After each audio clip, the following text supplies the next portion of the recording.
Today I want to talk about how sometimes when we play around with things, when we're engaged in fantasy, when we're choosing our favorite movies, our favorite games, who we are inclined to admire, that says a lot more about who we are than you might think.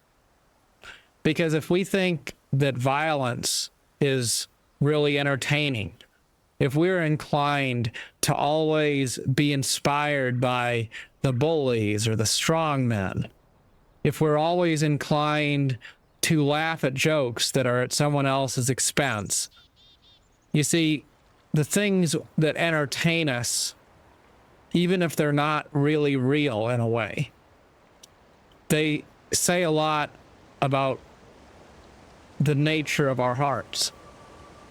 So I think when people are extremely drawn to things that are really dark, I can't help but wonder why. Maybe it's somebody who always seems to like watching murder mysteries.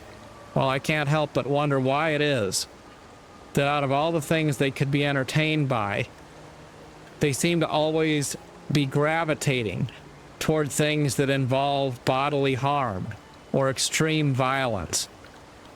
You see, why? It probably is because there's something wrong inside. Some sort of unresolved pain or trauma or fear or anger. I think about how when we have games we play and there's choices that we can make, some of us tend to choose the good path and some of us tend to prefer the evil one. And even though it's just a game, I can't help but think that if you always like to role play as the villain, there must be some part of you inside that admires villainy. I think about people who always choose a certain side in politics. They always seem to advocate for things that they don't believe in because they think that the ends justify the means. Sort of like Mr. Trump's recent statement that he who saves his country can break no law, implying that if you're doing what's right for the country, you're above the law. Those are the kinds of remarks that we would never really want to hear in what we regard to be a representative democracy. And as someone who's a moderate, I look at a lot of things that I see happening in our government today, and I'm inclined to say they look very much like the earmarks of totalitarianism attempting to take root. Now, that doesn't mean that I don't also think that on the left, we've seen plenty of situations where power has led to corruption. As a matter of fact, that's the very reason why I've supported a pivot from the left to the right. And yet, the fact that the left is guilty of evil doesn't mean that the right isn't guilty of evil. It doesn't mean that there is not an intention to do dark deeds in the name of the greater good. But you see, there's people who seem to admire evil and totalitarianism if it's on their side. And that's concerning. It's concerning because they will stand against evil when it's not in their interest. But when they think that doing evil and supporting evil and endorsing evil will help them get ahead, then suddenly they're willing to make an exception to the rule. You see, there's things that you can laugh at and you can just say, well, it was just a joke. Like Elon Musk giving what appears to be a fascist salute. Maybe it was just a hand gesture. I don't know. if it was a fascist salute, I'll tell you it was about the most sloppy and bad example of one I've ever seen. But it also does seem very much like the richest man in the world is having a heyday, getting drunk on power in the White House, doesn't it? Even if we endorse some of the things that are being done, it also seems like a lot of the things being done are in spite of due process, not through due process. Now, the truth of the matter is, I'm not a scholar on law or on what is or isn't constitutional or what is or is not legal. All I really can go off of is my general layman's perspective on what seems to be the appearance of a fair and balanced approach. But I also think it's been a long time since I've truly seen what appeared to be a fair and balanced approach on either side of the political aisle. And that's disappointing. But as I look at the people who I surround myself with, many times people who are aligning themselves with the conservative side of the aisle, I see people who seem like they're quite happy to ignore the inconvenient truth that they have character problems which are just as egregious as the ones which I have criticized on the left. As an example, let's talk about DEI. Let's talk about all of the crazy things that the people on the left have advocated for. The idea that all of the sexual identity type stuff has to be put front and center. Well, let's look at this. Major corporations all over America went straight down the extremist bandwagon of layering on as much diversity, equity, and inclusion as they possibly could. And it was obnoxious. It was fake. And it was not in the interest of the common average person. And when anyone said anything against it, they were called an extremist or a bigot or a racist or a sexist or something like that. And so people were afraid to say anything. Because if you criticized the mainstream narrative, then you were going to be potentially singled out as a bad person. Now look at what happened in a very short period of time as we moved from a liberal administration to a conservative one. We've seen large corporations suddenly pivot and go the other direction. So quickly, in fact, that it goes from being unthinkable not to talk about diversity, equity, and inclusion to being potentially unthinkable to mention it in any way whatsoever.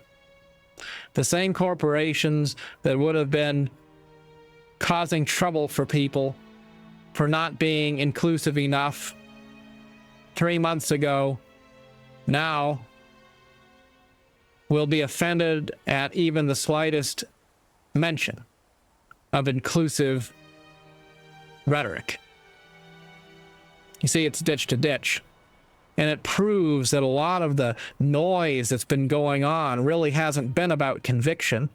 Because if you believe in something, you don't change your tune just because someone else is in the White House. If you believe in something, you believe in it no matter what. Just like the people who are really gay didn't stop being gay just because someone else became the president, right? Because if that's what you are, then that's what you are. You see?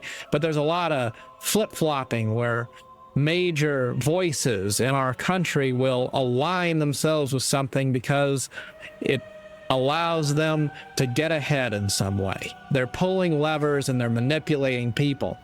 And that is what I object to.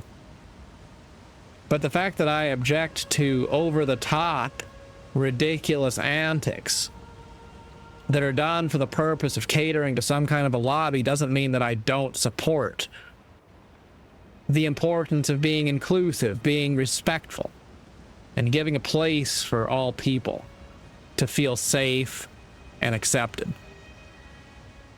So when we start to see the tide turn and the movements shift, and we start to see people go the other direction, and we start to see people say things like, women shouldn't be in a position of leadership, for example.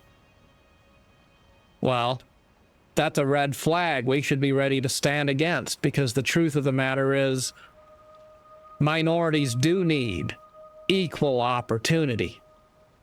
Women deserve respect. People who don't fit the mainstream narrative deserve a voice. We can't allow ourselves to try to react to liberal extremism by trying to push an agenda of far-right extremism as the antidote to it. That's no different than saying that the solution to communism is Nazism. That's not the path that we want to be on.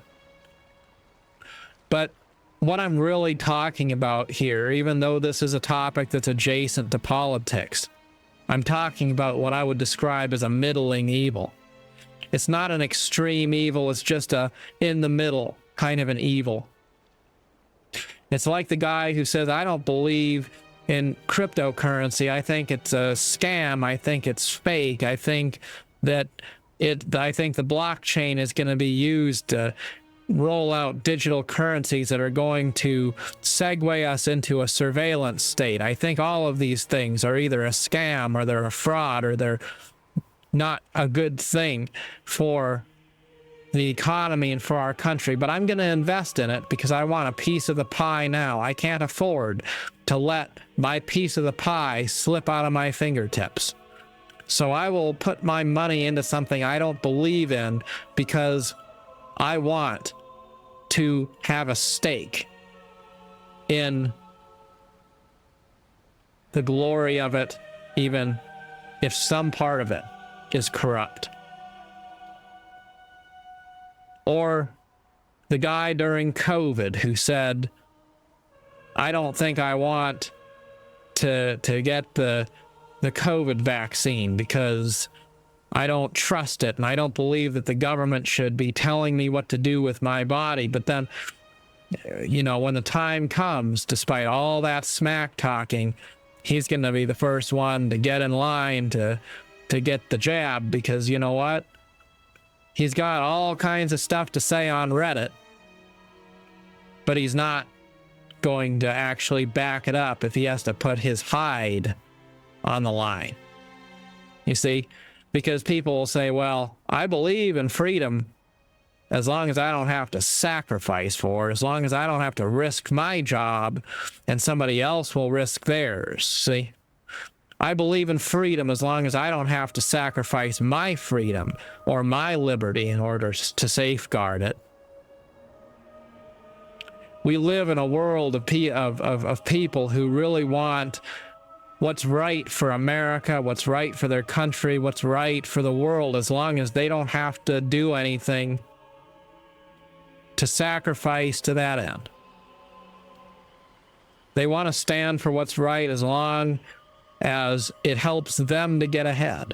But the minute they stand to lose, the minute they realize that maybe they could get a bigger piece of pie if they sacrificed their values, then suddenly they change their tune. Just like the corporations that were all about DEI until a new administration came in, and suddenly they wipe it off the face of the map as if it never happened. Just like Judas, who traded off Jesus for a few pieces of silver because the truth is, he was loyal, but only until there was the promise that he could get a little bit more money by selling out. There's people who say they have values, but if you look at what they actually do, they always sell out other people. They sell out their own values. They're the kind of people who will judge everyone else.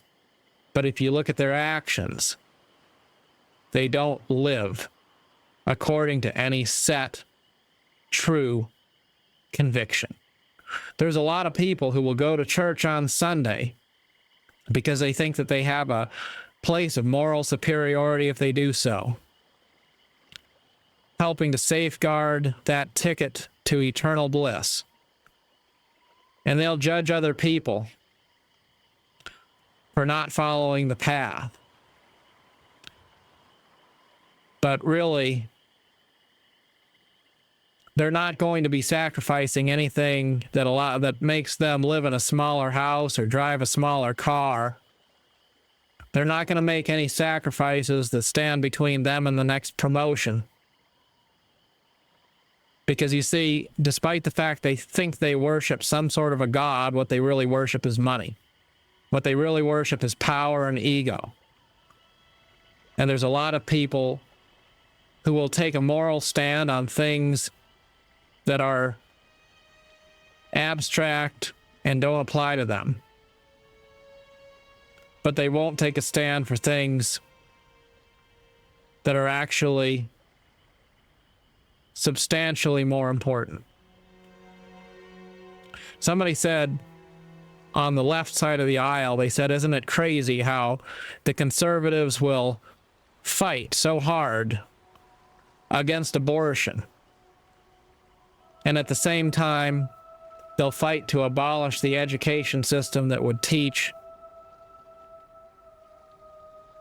children, or they'll fight against the program that would give a child free lunch at school. So we'll advocate for the unborn while we sacrifice the well-being of those who have been born. That is interesting, isn't it? Sort of like the people who will say that you should give to the poor and you should live a life like Christ, as long as they can have a good salary that they don't have to share with what they perceive to be the lower classes. You see, I would rather surround myself with people who are more morally ambiguous, the people who take a middle course, the people who don't necessarily align themselves fully with one idea or another, but they live by their values. I think about people like Bernie Sanders, the socialist that we have in the Senate. And Bernie Sanders is not someone who I probably agree with necessarily, but you know what's great about Bernie Sanders? He's consistent. He always says what he believes, and what he believes doesn't change from one election cycle to the next. But then you look at people like those in our present administration. Look at J.D. Vance, the vice president of the United States serving under Donald Trump, who used to spend all of his time saying he was a never-Trumper. He used to say he opposed pretty much everything Trump stood for, until he had the opportunity to serve in the White House with that same man. And now they're all on the same page. Isn't that interesting? You can say that it reflects nobility to be able to change your position. And that's true. But more often than not, it just reflects corruption. Because people will change their opinion whenever they stand to get ahead by doing so. We need to have true moral conviction, and we need to have a true desire to do what's right, whether it serves us or not. We need to have an attitude of absolute candor, that we will seek the truth and we will tell the truth, whether that's in our interest to do so or not. Quite often, when you start to tell a lie, you create a labyrinth of obligations to tell more lies. Because if you stop lying after you've been lying, you risk revealing what a liar you are. So instead of revealing that incriminating, convicting truth, we'd rather just hide lies with more lies. And eventually that corruption leads to a cascading failure when all of the lies become unhidden. When the emperor's new clothes are revealed to just be a naked man who would rather tell himself that he's wearing fine clothes than to face the reality that he's been deceived. As Judge Learned Hand said, the spirit of liberty is a spirit that is not too certain that it is right. And perhaps never before in our lifetimes have we been more in need of reminding ourselves of that truth. When we are entirely certain that we are doing what is right, when we are determined to play God in the lives of others, when we think the ends justify the means, even if we have to cut a few corners to get there, then at some point, we become the villain. Someone said of Elon Musk, there was a time when we thought Elon Musk was like Iron Man. He was incredible. And now he seems more like a supervillain because he's becoming drunk on power. Is that true? Well, I don't know. But I would also say I'm not entirely certain it's not true. And if there is any red flag that's universally true most of the time, it's that if you aren't entirely certain that something isn't evil, it probably is not good. Just like when you aren't entirely certain that it's daylight,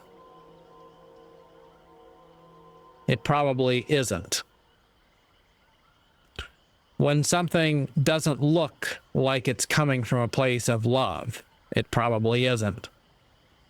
When something looks like it could be manipulative, it probably is. So, let's call a spade a spade. No matter what side of the fence we choose to align ourselves with at any given time, we should never turn a blind eye to corruption. And we should never align ourselves with people who are willing to do evil because they think they can get a bigger piece of pie as a result. I'd rather take slow, steady gains, or maybe even take a loss if it means doing what's right and following a path that is true to my conscience. So, as everyone wants us to take a side and pick a team, pick a color, and keep on rooting for them to the bitter end, just remember, human beings have a tendency to be corrupt, and power has an almost universal corrupting tendency.